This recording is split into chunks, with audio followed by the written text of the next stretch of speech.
compelling evil. It is the foundation of all knowledge. Yes, movement is the foundation of all knowledge, and compelling evil is the beginning of wisdom. Or the compelling evil is wisdom.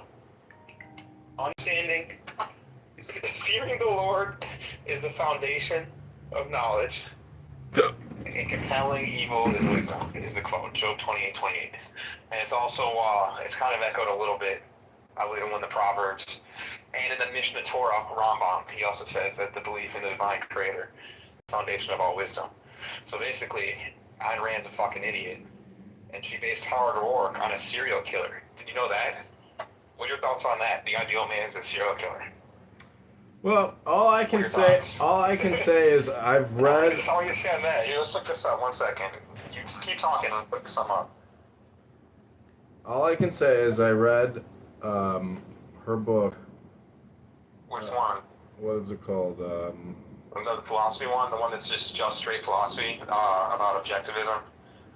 Yeah, I mean, everything she says makes sense, and yeah, it does. The separation. She's one of my earliest influences. We have a problem. We have a Shrug, Anthem. And I know what you're talking about. I read that too. It's kind we of have like a pamphlet. We have a problem in our economy that 40% of our economy is just borrowed money to pay the healthcare industry, as well as other industries, and state-controlled economy, and then putting that liability on taxpayers is not the basis of an economy. And other. Okay. Let me read it. Howard Rourke, the protagonist of Ayn Rand, the Fountainhead, is what's it called? So it was based on Frank Lloyd Wright, which I always thought that was just kind of like the most obvious surface level read, and it was very fascinating. And being from Illinois, which we both are, Frank Lloyd Wright had like a lot of history, and even in Texas, where my family's from, some of his proteges, and it's really cool, very logical. And then, like as this AI stuff says, it says like his quiet demeanor was modeled after Rand's husband, Frank O'Connor. However, there is a dark historical connection. In her private journals, Rand heavily analyzed the psychology of notorious 1920s kidnapper and murderer William Edward Hickman. Hickman murdered and dismembered a 12-year-old girl. Rand studied his sensational 1927 trial while developing her early concept of the Superman, an individual driven solely by his own ego and total disregard for social norms. See, like that's too far. John, do you feel that it is consistent with your Kabbalah mental framework? And if so, how?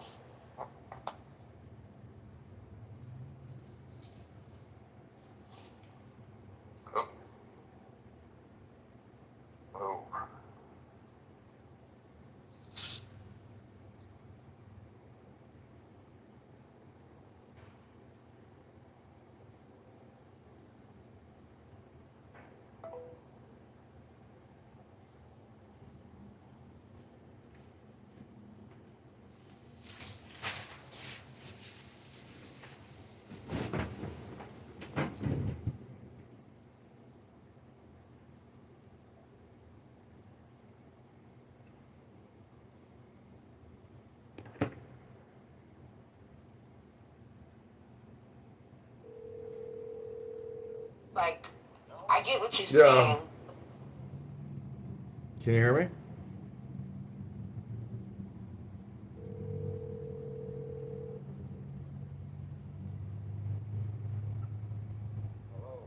Yeah. And we're back. Yeah. How do you reconcile Ayn Rand's just super anti-religious views with like Nietzsche, nihilist, like Nietzsche kind of views? Versus, she Kabbalistic views. Or is it a balance for you? She criticizes superstition. Religion. Well, she talks about rationalization, and what's funny is in Kabbalah, the emperor is the rational. So she's trying to point out the irrational behavior, because if you wanted to, you could use religion.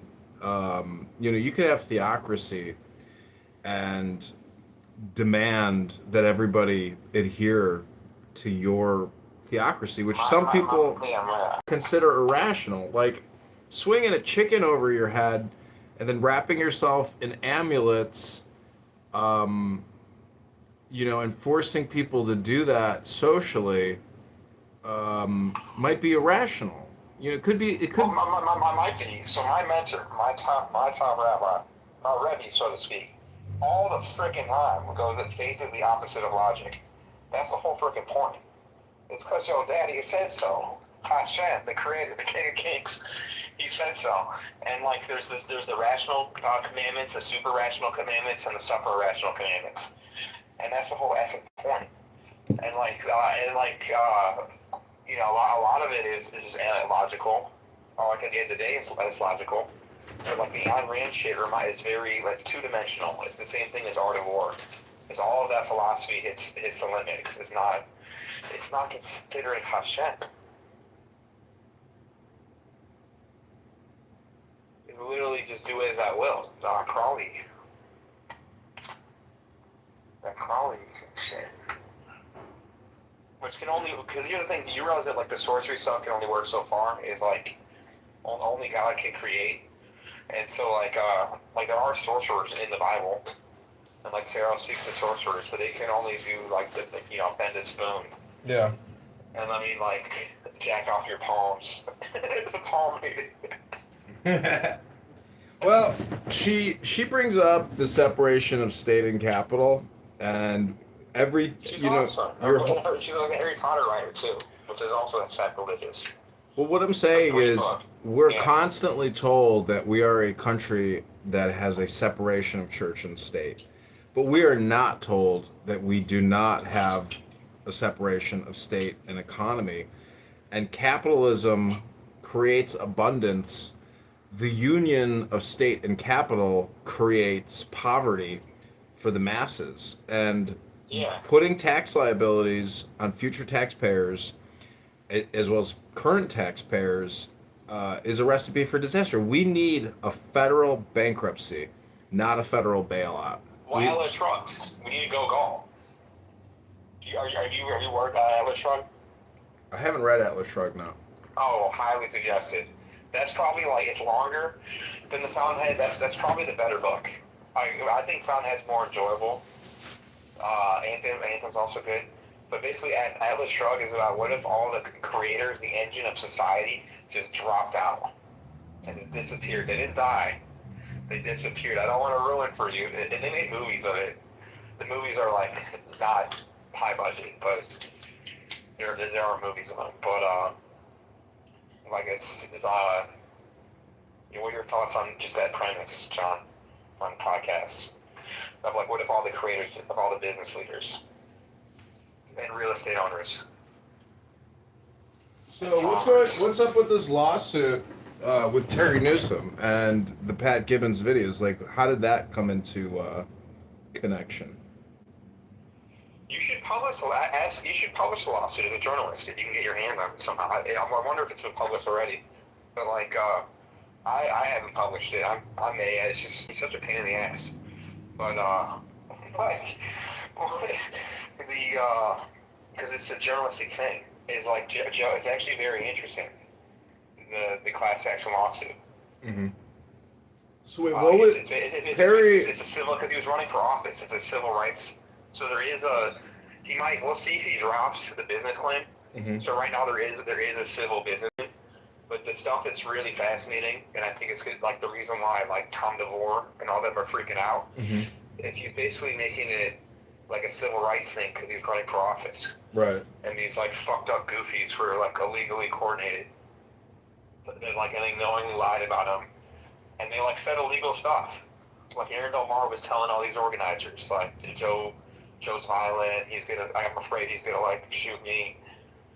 And they're like, he was a male prostitute. Mm-hmm. Take the bike path. Is that just projection? It must be, because it's like I have no way of knowing if it's true or false, but it sounds pretty false. I got a lot of views. About Cicero, what? No, go on about Cicero. What? Is it like Joe Joe like has a famous family, and like it's just kind of freaking crazy. And when I went to the Columbus parade, which was, you know, the Italian community, getting signatures for Joe Severino. Like, people like that were very hesitant to sign stuff. Mm-hmm. Were like, oh, Joe Severino? Oh, that's my guy. Like, he's a good guy. Here, I'm gonna get you some signatures. Don't worry about it. Like, he's got like a very like strong name and family. Mm-hmm. And so I think that's really projection, because Terry was the opposite, where he like grew up in the suburbs and would like literally take car rides to like the super Italian area and go to the gyms. This is his public story that Terry talks about. So I think he's projecting the like Joe, you know, where he's like, you're not really from that area. And the bike pack prostitution, you want to hear some effed up shit? Terry, you can look this up. Look up the Terry brags about being an altar boy at this church that no longer exists and is now a mosque. But he's snitching on himself again. That church, partially part of the reason why it no longer exists is they had a pedo priest that was around the same time he was an altar boy. Confirmed. And so the bike path shit sounds like him. Or someone was, because like there's this other guy that's involved. Yeah, have you ever seen Goodfellas? John? Yeah. If I cut out, it's just because I went to the kitchen to refresh my beverage. Have you ever? Yeah, so this is a podcast. I'm sorry. Yeah, you got Perry. Have you ever seen the movie Goodfellas? So? Hold on one second. Perry said that Pat Gibbons has the ability to do a monologue for an hour, and therefore he's a good guy. And so, you know, I said... And when Perry's arguing that Pat's a good guy.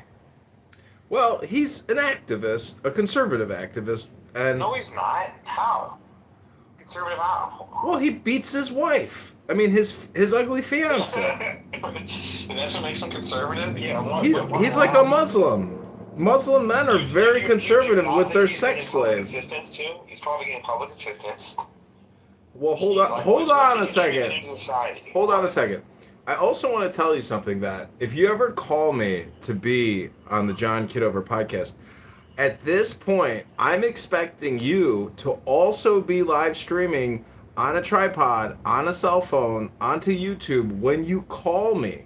Because just having my phones as the one recording platform, it's pretty unprofessional for you, a journalist with a big media network. I agree, but this is probably a conversation for after This the is show. not a conversation for after any show. This is the conversation. And the fact that you're not filming it shows me that you're not serious about what you're actually doing. I think you're unprofessional, and you lack the technology or the intelligence to simply click a button. Just click a button. How you really feel. It's not, you know, I saw you do, listen, you did great at the John Kitover Band audition at Shenanigans. You did great. You and the John Kitover Band crushed it with Queen, with the Bohemian Rhapsody.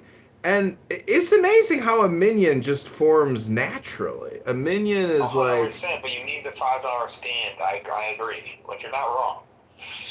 You're not wrong. Yeah, I don't know. That's how See, you really feel. I don't know why you're gonna waste your time, because you're not wasting my time. The thing is, I need someone to participate in the way that I'm participating, because I think that what I'm doing would amplify what you're doing, which is being the problem. Because when Pat Gibbons on his... No, but if you're radioactive, sometimes you gotta stay in the Yucca Mountains. Like, that's the question.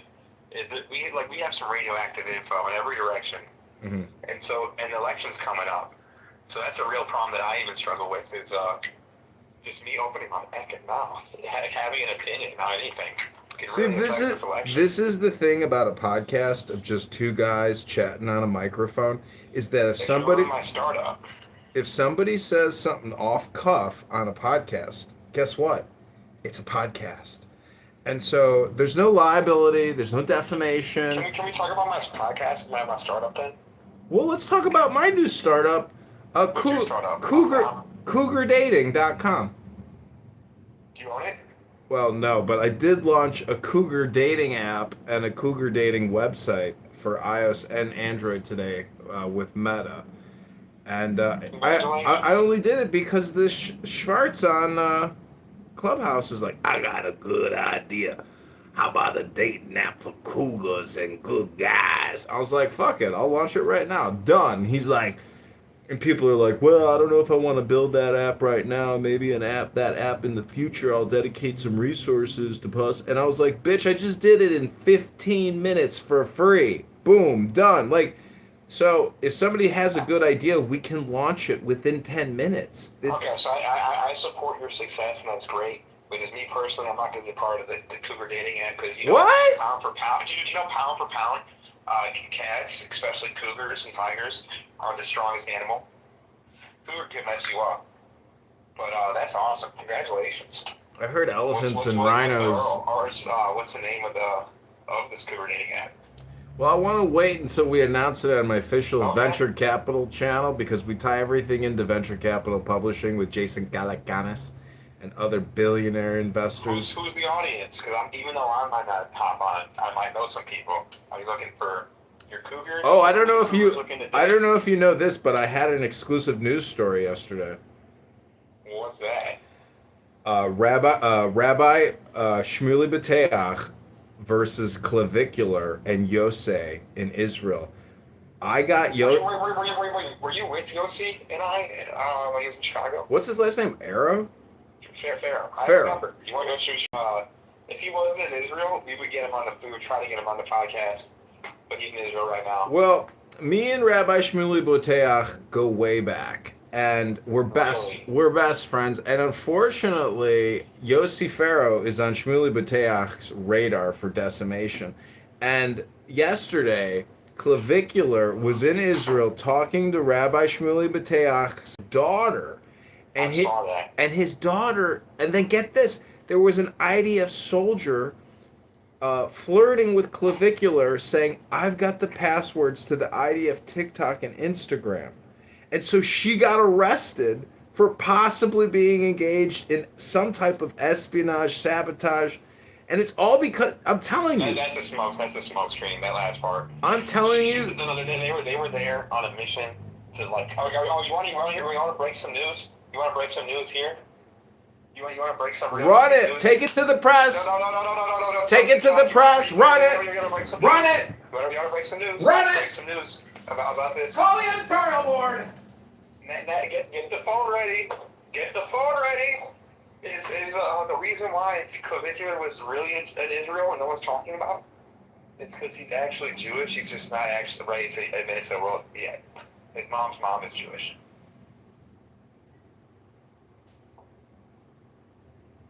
John, is that not breaking news? I guess that broke you, or you went to the kitchen to go cook some food.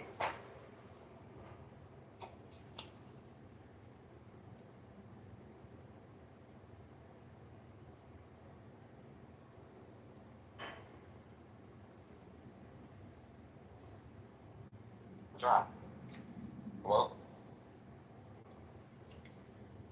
Okay, this is brought to you by Pantera, the metal band. Dimebag Daryl, rest in peace. Just remember, if I ever disappear, it's just because I'm in the kitchen refreshing my beverage. I say we go back to shenanigans Thursday, and this Thursday. John, did you not hear my breaking news? No, I was in the kitchen refreshing my beverage, but it's actually real breaking news.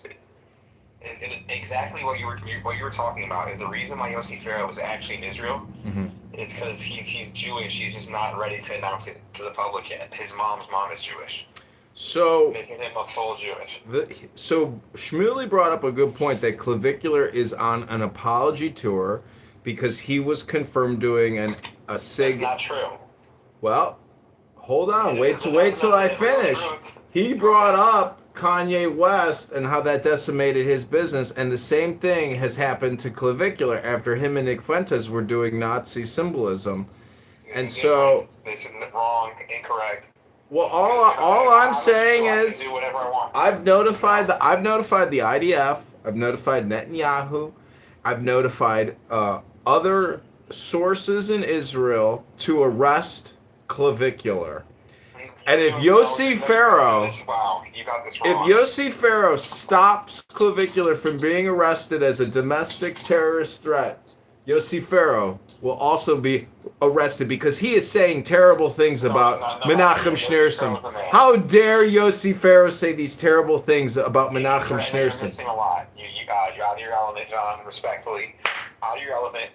Yossi Farrow's like 21 years old, and he was just a fella kid, and he's just oh wow, this is so cool. And what you're missing is no, he wasn't there on an apology tour. As a Jew, I'm like immune from an anti-Semite kinda. And what Yossi told me face to face, breaking news, is that Caligula is actually Jewish, and that he's just gonna announce it like later, like 3-4 months from now. And so it's actually like a spiritual visit. But then the IDF sent like a honeypot, and he got like freaked out and left early. Well, and the reason why your guy Shmuley, he's just mad at Chabad, and he's been shitting at Chabad because like one Chabad rabbi from Miami said "fuck you" to him. It's like, and I like, there's like someone from like his synagogue is part of the like hotel. mm-hmm. That Shmuley is like suing Shmuley. Yeah. Like Shmuley's a fucking piece. Like I mean. Don't say that. Don't you dare. I told you that Shmuley and I go way back. How dare you say that about my friend? How dare you? But like, how you say you're Kabbalistic? He's going at the Chabad movement like none other, over some just like petty shit. Like a Chabad rabbi's son, not even like the rabbi of the synagogue, the guy's son, goes like, "You're fucked, Shmuley. You're gonna lose the lawsuit." And that's like the only reason why. He just ties everything to Chabad. Because that's the truth. Because you know that Shmuley, to his credit, is the first person to talk to the anti-Semites and like debate them on Alex Jones's show or like Piers Morgan or whatever or Oprah. Well, see, this is my position: is that Shmuley Boteach as an activist is extremely successful, but it's still a very niche audience, and if I can support him in just a little way as opposed to criticizing the man, that's the side that I'm always going to be on, is that I do not want to criticize. I'm Chabad though, so that's why it's like he's can you please tell me to just like lay the fuck off Chabad? In this the man is I don't think the man's a rabbi. It's his business. Do you follow his Facebook? I'm sure you do. Bro, I told you, I go back years with him. I know. Years! One of the last, 2 months. Listen, the point is, I will always support a fellow Yiddishkeit. Always. No matter what side of the Yiddishkeit fence they are on, I'm here to support you. I'm here to support Rabbi Shmuley Boteach. And the truth is, clavicular trying to F Israeli Jewish girls in the nightclub in less than 30 seconds in a bathroom stall. I don't like it. No, I don't know. That's why I wanted him arrested. He's over there raping Israeli Jewish women in the bathroom stalls. I don't approve of Tel Aviv. I would have wished he would have went to Hebron and Jerusalem. That's part of the problem too. Is the secularism in Israel, which should be a holy land. Well, where do you think you could? You can't go to the club in Mecca. Listen, if you want to help people that are off the derech, where do you go? You go to Tel Aviv, where everybody's off the derech. No, I guess the only place in Tel Aviv I would go is B'nai Brak. Well, you just ain't been to Kuli Alma. Maybe you're not cool enough for Kuli Alma. No, for the tiny room. You ever been in the tiny room? You never even been in the tiny room in Kuli Alma.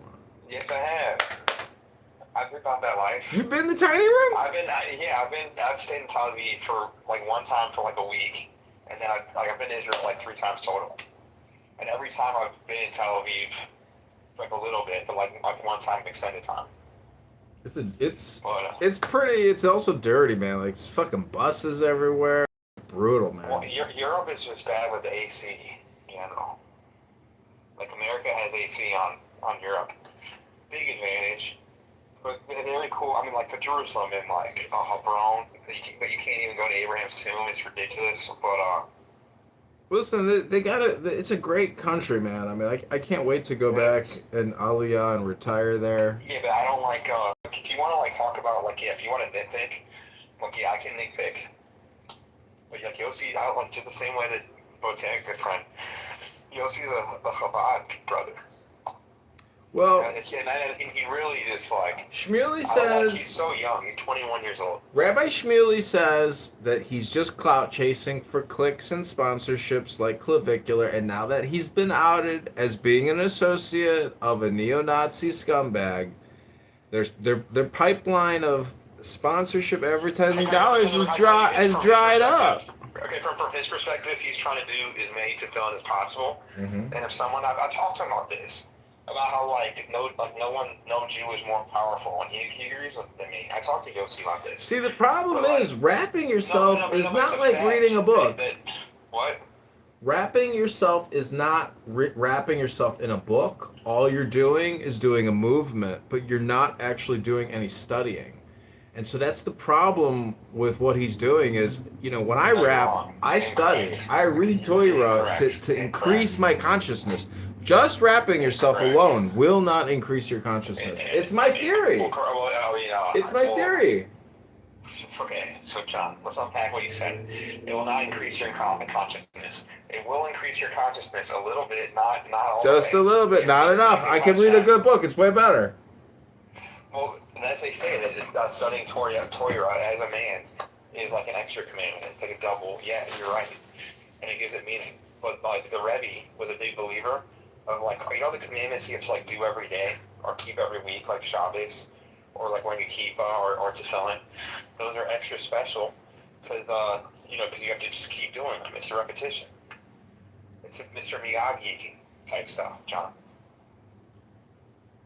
That's kind of like the stuff for like faith is the opposite of logic, where like Hashem's like eat your peas, eat broccoli. We're like we don't. He's smart. Like Hashem's smarter than us. But the prayers are genius. It kind of sounds illogical on to just kind of be reading the same thing every day. But you should be studying on top to enhance the prayers. Okay, I hate to interrupt, but I have to tell you something very serious. I'm about to participate in a genocide. I'm going to text you a picture of all the victims. What? I've already killed over 450 horseflies in a stink bag outside. And many people think that flies have souls just like you and I. But I have a tenant who can't get in and out of her unit because of the stink flies. So I had to genocide them. And some people will criticize me for supporting Israel and being a strong Zionist and saying that how could you kill the children? How could you kill the children? And all I like to say is that in America, we abort 3,000 children a day across the Planned Parenthood network of abortions. Facts. It's a lot of genociding. Yeah, we have dominion over the animals. You're good. Oh. But you can't, I don't think it's right to, do it out of lust. You're doing it out of necessity. But I've never seen so many horseflies just sitting in a bubble of horsefly diarrhea. It's so disgusting that when I send you the pictures of my genocide, and you zoom up close and you see the anguish on the horsefly face, you might think twice about your dominion over the flies. Just because I can kill hundreds of them does not make me the lord of the flies. Oh, we would know. We have a major disadvantage. We're insects we're outnumbered probably 1 to thousands, but like birds, it's like 1 to 30 minimum. And they have aerials, so the high ground on us. Well, I put in around my property. I put in 10 bird boxes, and I've created a bird box real estate war. And they keep writing me notes saying, "Why did you have to redline?" And I say, all I did was create free housing. It's the birds living in the houses complaining of the redlining. It ain't my fault that you got redlined. I just was building. They didn't like it. I'm just saying, when you create inventory, or you create supply, you naturally that demand will compete and use political terminology to say they've been discriminated against. But the truth is, discrimination is essential to applying the law. Because a Democrat, liberal, progressive judge that can't discriminate, a dumb fucker who has hit 75 people in the face on Michigan Avenue and can't discriminate against that motherfucker, that person is a dumb motherfucker practicing restorative justice. That Senator Marty Motwick and Senator LaPointe waste all their fucking time working on. These senators, I just saw this, my local dumbass senator that I signed her petition. She's building a homeless shelter in Portage Park, and all the people are like, why are you spending $60 million inviting all these homeless people to come live next to me? You stupid bitch. You ruined my neighborhood. Thank you very little. Thank you very much. You brought King Cyrus. Spent $60 million. So, like, no matter how many beds will $60 million get you? Like 50? Brandon Johnson's like, we're 150 million short. I'm like, you're 150 million short. You just gave 1.3 billion to a hospital in the ghetto. You just gave 65 million to a community center in the ghetto. Like, the guy is outspending himself, and he's begging for another 150 million. Did you see how much the police have paid out for these settlements in addition? And get this, most of the billing isn't even by lawyers. It's by paralegals. The law firms that are billing the city are scamming the city and now applying a new billing methodology, and it's cost the city over 100 million.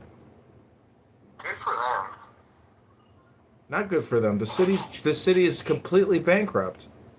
Yeah, I mean, it sucks for you as a property owner, but yeah, like good for, like Brandon John. They say he's stupid, but he is the king of scams. He really, like, he understands like money extraction. He's getting away with it because he's black. No, he's trying to he's trying to do it with the head tax. That's like Icarus level of money extraction. Well, I keep tagging the Department of Justice, and because they declared that the reparations were illegal in Evanston, all of these grants that he's passing out to these black nonviolence activist groups, it's the same thing, reparations under a different name. So he's stealing from the pensions to give to black nonprofits in the hundreds of millions and in the billions through TIFs. TIFs, have you ever seen what a TIF bill looks like? I looked it up because I worked at Google. I know it's the federal market. Like, they always like, oh, TIF's good.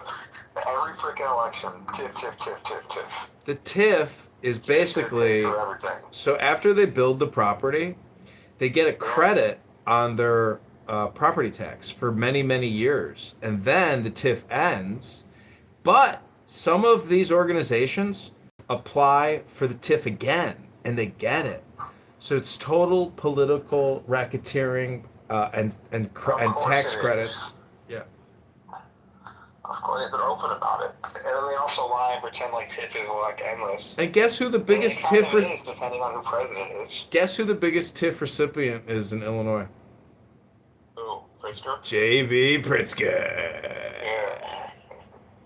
All roads lead back to JB. Did you see what I wrote about JB? Because Darren Bailey says that. Amazing. Yeah, did you see that? Because you see that Darren Bailey's calling JB gay, which is kind of ridiculous. Yeah, I was like, damn, he's gonna project his own homosexuality onto JB. That's risky. Hey, friends! Did you see what JB wrote in his yearbook? Drugs on drug? I was like, you chose a coke dealer rapist to be your lieutenant governor because you're being blackmailed. You remember in 2022 when I was staying at the John Hancock building? You know, even though I wasn't doing much in Chicago, I was probably spending some time in Boys Town. Remember all those LGBTQ boys I had on my campaign? He had at least like three. What's his wife's name again? Eventually 3. 2 are confirmed gay. One's probably gay, so let's not out him. But like one had a fucking OnlyFans. I mean, like my boyfriend put the OnlyFans on there, and the other was just dating a fucking sex offender, and he's like, oh, I didn't know he was a sex offender. And they all worked for Bailey in 2022. You know what? Does that make sense to you? There's something I've been meaning to tell you that I gotta tell you. Yeah. is that that Reverend Mike Flanaflagerator or whatever, who got kicked out of Yeah. the Catholic Church. Flag, final. So he was in a photo a couple of weeks ago getting a $20 million check from Tony Preckwinkle for anti-violence reduction. 20 million. So I created a great infographic, and now that he's been kicked out of the archdiocese, I wonder if my infographic was what got him actually kicked. When fact becomes the legend, when legend becomes fact, print the legend. Because That's I don't know if you've seen what it says, but it's pretty risque what I wrote. And it's I so think risque. I remember it, but that's 100% what did it. That's what I'm thinking. Like maybe because I reminded people that this guy is an LGBTQ pedo, that like that pushed it. Like because you can't say things like that because of libel, slander, defamation, and the You laws. can if you are, what's it called? You're like Johnny, you're like basically Daredevil. Or no, not Ghost Rider. You're like the Ghost Rider. Well, the amazing thing is, based on the like things the that I Punisher. say, You're the Punisher.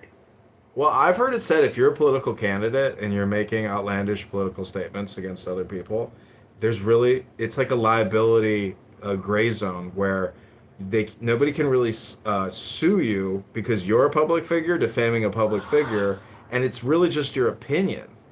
And so the freedom of speech gives us that ability to make defaming statements so long as it's not like in the way that Severino was coordinated by masked identities. Like, you know how many? Well, you're not a lie. You're not a knowingly lie. Like that's what they're doing. Well, Like, do you know how many? Do you know how weird these people are? You know that what's his name, Jim Flanagan or whatever the fuck his name is? What? What's that one guy, Jim Lanham? Yeah. Do you know that guy is creating fake accounts to try to get into my profiles? Like, I told him that you're military. He can see. I told him that. I said he's like, you should read my comments on his shit on the Illinois record. Because I'm like, I really just go straight for the soul. And I'm just, I told him, I'm like, what kind of adult man has like 30 anonymous accounts? Like, that's why you're unhappy with your personal life and have never been married. And then he goes like, oh, like John Kitover? And I'm like, no, John has over 100, but that's different. He does it for work. He's military. But it is true. You do it for work. It is you're creating a node system. It is different. The system doesn't work if you just have like 5 or 30. You need 100 nodes.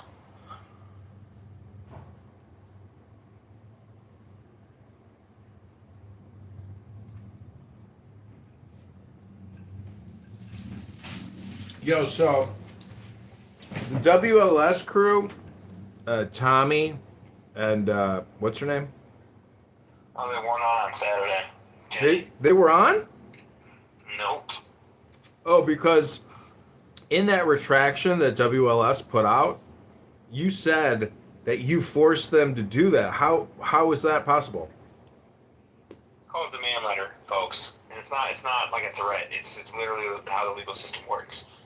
It's because they did slander her, and they admitted to it in their response. And they were admitted to in the statement, of course, but also just immediately to the demand letter. Is you're not allowed to slander people on the radio, because like Rocio does, like most of the jobs that she's, I don't want to go into her job situation, but historically she has worked with kids, and they said that they called her a torta, or I don't know, they called her some empanada, which is derogatory, just reducing her to like a pastry. And then they said that she was stalking. She got fired, or she faced major consequences for stalking a kid. When that just is not true at all. Like based on a FOIA. And if you look at the FOIA, basically a kid was like, something really bad is happening at like a church or a business, or I don't know. And the kid reported something to Rocio, and then Rocio followed up on it, and never didn't get in trouble at all. That's not stalking a kid. That's like what any rational person would do. They're just idiots and misread the FOIA. They were just like blindly angry. And so I wrote a demand letter, but you guys should know that's the first step of a lawsuit. And so to be honest, demand letters are supposed to be over the top, and you're supposed to ask for a bunch of stuff expecting they don't do it so you can sue. Because, like, Rosie has a lawsuit. So let's write up a demand letter. And I do think that's the route she's going, still. They did those. Rosie didn't sign any releases. So I wrote the demand letter. Basically, I was saying that they had to do 5 apologize on the morning show every day for a week, and then Jenny and Tommy have to apologize. Immediately, they said we do every day this week. After internal investigation, we found that she wasn't stalking any kids, and they also found offense to the empanada comment. Then they said we can do the apologies, which I'm like, damn. And then they're like, but we can't have Jenny and Tommy apologize on their show because as of June 30th or whatever, July 1st, there's no longer a show. And Rosio, and then went back and forth, and she had Joe Severino kind of negotiate. But you can't carry in New York, right? Because wanted a higher number. Because to be fair, they didn't satisfy the demand letter. Because the demand letter included them on the show. Because that Saturday show has a specific audience. That's what the statement was made. We don't go around. That's what the standard went around with Rocio.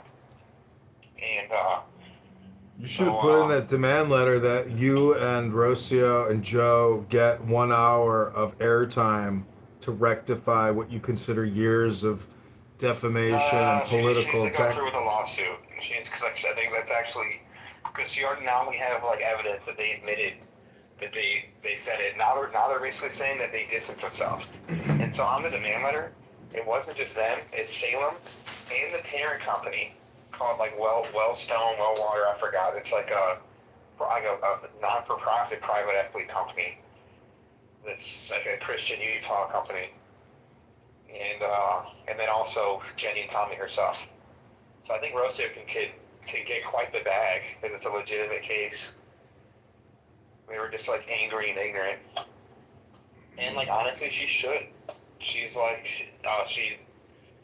that really could affect her money making.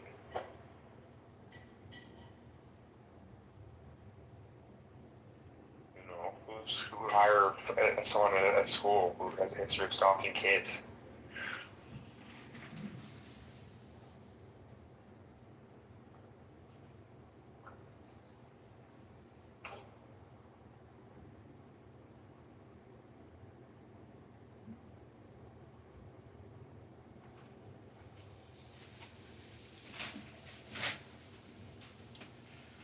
Well, Rabbono Shel Olam, gekachen lichtigen dein Eugen, Fushta. Podcast. It's been good. Next time we better have a tripod, or else John's gonna be angry. We don't want to make John angry. It's not a question of being angry. It's a question of if I'm. The point is, this is military service. You're a private contractor. That's the legend. That's what you're not only a private contractor, you're the reason why Father Flagger's under investigation. We're just breaking all sorts of news. Amazing. The point is, if you want to call into the John Kitover podcast, you can call in anytime, and I may or may not, decide to feature you and run you in my 12-hour daily lineup. But if you want to fill one slot once a week, twice a week, 3 times a week for 30 minutes it's just a calendar event, but it's the same thing with you. BYOT, bring your own tripod, or else. BYOTOE. This is a BYOT podcast. You know what I thought about is if you created a cafe and you just called it the social media cafe, and you just advertise it, market it as being a creative, creator space, it probably would be pretty popular because, it's a little bit I created this company called Selfie Events, and the whole thing was to just throw events. The whole purpose is to come and take selfies with other people, and it never took off. But the fact that you can in LA that you can just bring here. I think they have. I know for a fact. They have fake planes in Nevada. I was talking to my friend who's done. He kind of helps make those like fake videos, like, oh no, you're my long lost twin. That's crazy. Why don't we try to get Whoa. Rocio? Why don't we try to get Rocio on the podcast? Like the fake military reunions. What? Why don't we get Rocio on the podcast? Police? What? I'm gonna call Rocio and get her on the podcast. For at least. She's the next guest. We're done with our thing, but call Rocio, get on the podcast. But make sure she knows. And please don't talk to her about the case, because. No, I'm not gonna call her separately. I'm gonna call her right now and three-way her in. No, I'm not. I gotta go. It's 40 minutes. All right, well, that's please, next time, I'm going to check. Before you call me, you got to text me and say, hey, I brought up a tripod. I'm ready to podcast. Otherwise, you got to let me know. I do or I do not have a tripod. Because if you don't have a tripod, I am going to decline the next call, the next podcast event. I feel like we've covered everything we need to discuss today until karaoke on Thursday. What do you think? What song are we singing on Thursday? Or am I singing? How's the John Kitover band? I'm gonna just look up Johnny Cash because I looked up Frank Sinatra. They didn't have Chicago. How pathetic! I hear that train coming. It's rolling around the bend, and I ain't seen the sunshine since I don't know when, and I'm stuck in Folsom Prison. Time keeps dragging on. When I hear that train moving, I hang my head and cry. When I was just a baby, my mama told me, son, always be good, boy, don't you ever play with guns. But I saw a man in Reno just to watch him die. When I hear that train coming, I hang my head and cry.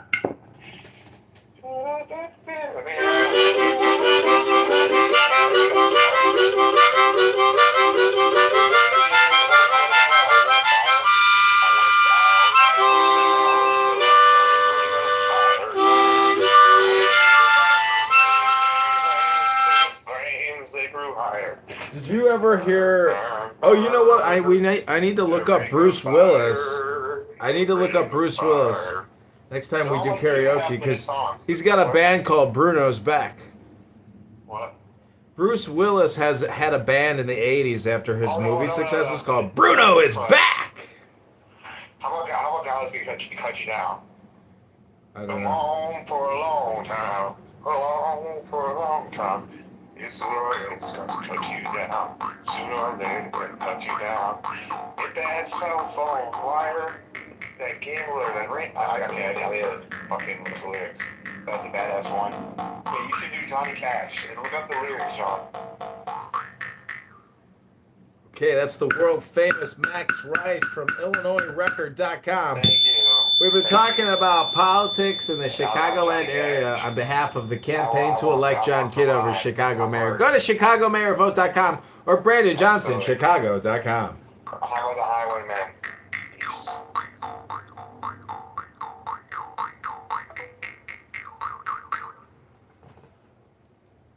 Right now.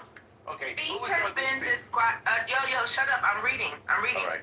Douglas J. Feith is an American lawyer who served as an Undersecretary of Defense of Policy from 2001 in July until August 2005. He is a senior. I'm not done. Senior fellow at the Hudson Institute, a conservative think tank, right? And he's been described as an architect of the Iraq War. In the lead up to the war, he played a key role in promoting the false claim that the Saddam Hussein regime had an operational relationship with Al Qaeda. Now let's scroll. Hold on, 1 second. 1 second. Let's scroll a little bit more. Yeah, I don't think anybody. Hold on. Let me. Hello. Can I finish? Can I finish? Hello. Can I finish? Can I finish? All right. Moderators. Yeah. Okay, Feith was born to a Jewish family in Philadelphia and Pennsylvania. One of 3 children. Hello. Yeah. He is his father was a revisionist Zionist. He's not an Israeli. His father was a revisionist Zionist, right? That's why. Let's just look into the. Why is this guy telling America lies that started a whole war that was pointless? Hello. This guy. He is. He's an American Israeli lawyer. No, you said he was an American Jew. You didn't say he was Israeli. He is. He identifies as an American Israeli. Just like Mark Zell does. This is what I'm trying to. Yo. He's not an Yo. Israeli. Read the Do you not know? Yo, Norm. Listen, Norm. I hate making you a liar, Jazzy. Norm. Maybe Norm. we should go back to the Norm. Read the Norm. where he says Norm. You just said he was Here. It's right here. No, read it again. Don't pull This you is want. another guy. No, read the same guy. Here we go, guys. Yo, moderators, y'all got a mute guy, or I'm just done. I don't have You were done time. before you started. You go back So 20 years listen, and then you lie. If you read the first sentence here, it says Mark Zell's an American Israeli lawyer. Then you go to his early life, right? You go to his early life. Yo. Come on. Tell us the lie. No. These people are identifying as American Israelis, regardless of where they were born, right? And then they're lying to the government. This has nothing to do with you. Did you lie to the government? Maybe you did. Maybe that's why you're so defensive. But they lied about the Al-Qaeda connection that got us into Iraq in the first place. So don't come telling me you saving lives